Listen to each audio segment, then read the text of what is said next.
Today we're making homemade zebra cakes completely without eggs, dairy, or nuts. These are soft vanilla snack cakes filled with a fluffy cream, coated in sweet vanilla icing, and finished with the classic chocolate drizzle on top. Everything nostalgic about the childhood favorite, but made in a way my daughter can safely enjoy. I'm starting by combining some oat milk and vinegar in a measuring cup, give that a stir, and set that aside while we mix the rest of the cake batter. In a large bowl, whisk together the flour, baking powder, baking soda, salt, and sugar.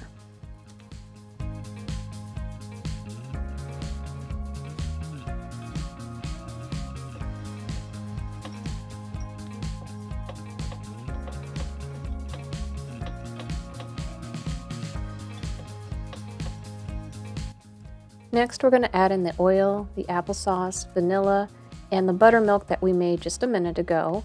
The applesauce here helps replace the eggs while keeping the cake really moist and soft without feeling dense or gummy, which can sometimes happen in egg-free baking.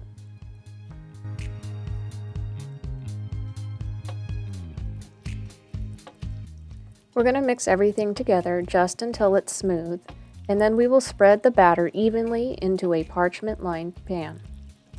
If you're new here, my daughter can't have eggs, dairy, or nuts, and honestly that's a big part of why I started making recipes like this in the first place.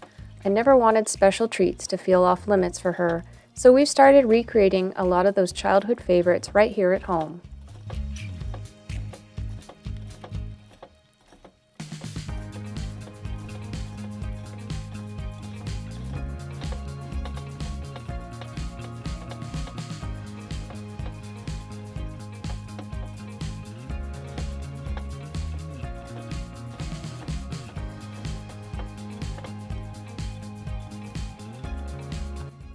These came out a little thicker than the store-bought version, which I personally love because they feel extra soft and bakery style.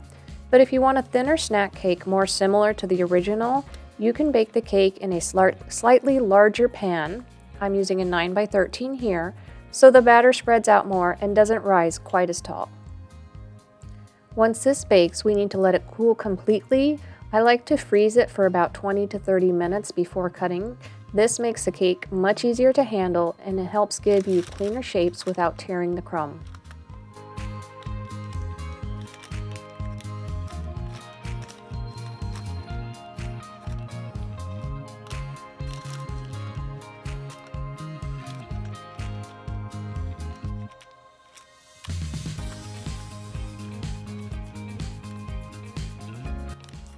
We'll make the filling while the cake is freezing.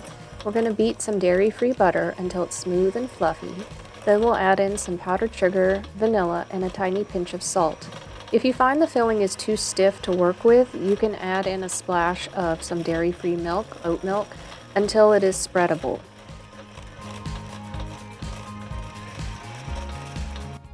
This filling is very simple, but it gives a really classic snack cake feeling.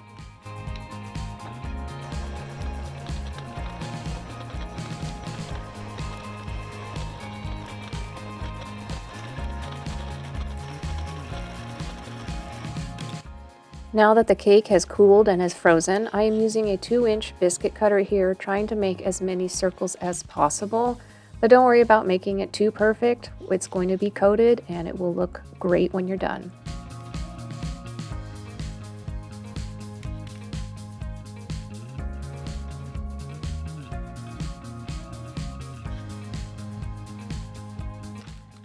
Now we're going to spread or pipe the filling onto half of the cakes, then top them with the remaining cake layers. Once I have them all stacked and filled, I put them back into the freezer for another 20 to 30 minutes just to keep the coating from sticking to any crumbs.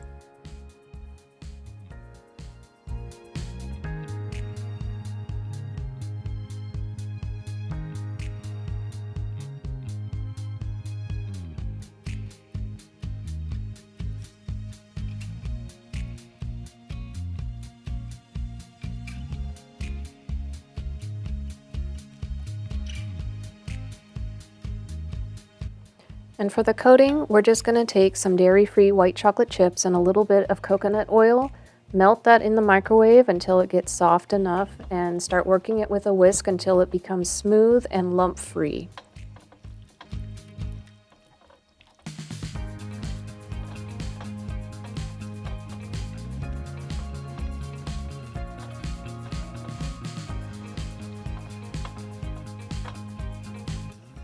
Now to coating the cakes. You can do this two ways. You can either put all the cakes onto a wire rack with a piece of parchment underneath and drizzle the chocolate over the top, or here I just took a fork, held the cake over the bowl, and then just poured the white chocolate over the top of the cakes until it was firmly coated, fully coated I should say, and then just set them back onto a clean piece of parchment paper to let the chocolate set.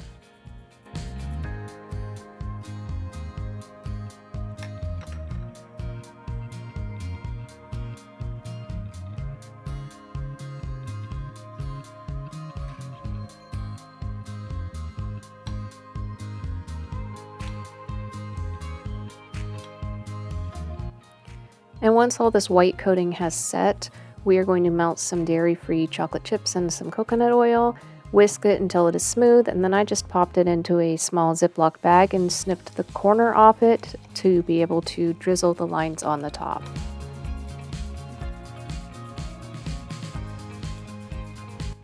Here I'm just breaking off a little bit of the excess white coating. You don't have to, but I was just trying to make a cleaner edge. You certainly don't need perfect lines for this. Slightly imperfect drizzles make them feel more charming. One thing I've learned through allergy-friendly baking is that people don't just want recipes that are good for being allergy-free. They want desserts that actually feel exciting and worth making again. And that's always my goal with these recipes, treats that everyone at the table would genuinely want to eat, whether they have food allergies or not. And these turned out incredibly soft, sweet, creamy, and so close to the original version. If you enjoy recipes made without eggs, dairy, or nuts, or you're looking for more inclusive baking ideas, make sure to subscribe and follow along. I share new recipes every week that are designed to feel approachable and truly delicious for everyone. And if you know someone navigating food allergies, feel free to share this recipe with them too.